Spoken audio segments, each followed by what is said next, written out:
စကားမပြောဘဲပြစ်ထားတာအတန်တိတ်နှိပ်စက်တာပါကျွန်တော်တို့ကတိတ်ဆိတ်ခြင်းနဲ့ငြိမ်းချမ်းခြင်းကိုခဏခဏရောပြီးတွေးမိတတ်တယ်ဗျဒါပေမဲ့တယောက်ယောက်ကိုတမင်တကာစကားမပြောဘဲပြစ်ထားတာကတော့စိတ်အေးအောင်နားယူတာမဟုတ်ပါဘူးအဲ့ဒါအတန်တိတ်လက်နက်ပါဒေါသထွက်နေချိန်ခဏတစ်ဖြုတ်စကားမပြောတာမဟုတ်ပဲတမင်တကာ silent treatment ပေးပြီးအတန်တိတ်နီးနဲ့အဆက်အသွယ်ဖြတ်တာဟာအပြစ်ဒဏ်ပေးခြင်းတစ်မျိုးပါကျွန်တော်တို့လက်လျူရှုထားမိတဲ့အမှန်တရားတစ်ခုကတကယ်ငြိမ်းချမ်းမှုဆိုတာလူနှစ်ယောက်ကြားတတိုင်းဆောက်ပြရတာမဟုတ်ပါဘူး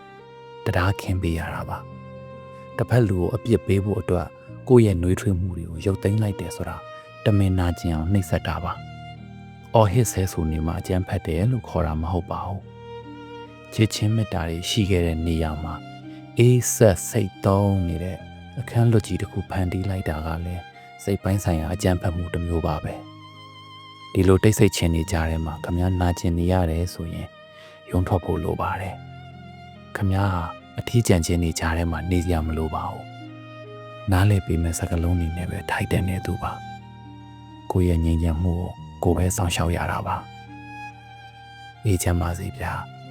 ခမည်းတို့ရဲ့အမြင်လေးတွေအတွေ့အကြုံလေးတွေကိုလည်းပုံစံတိုင်း comment မှာမျှဝေသွားလို့ရပါတယ်ကျေးဇူးတင်ပါတယ်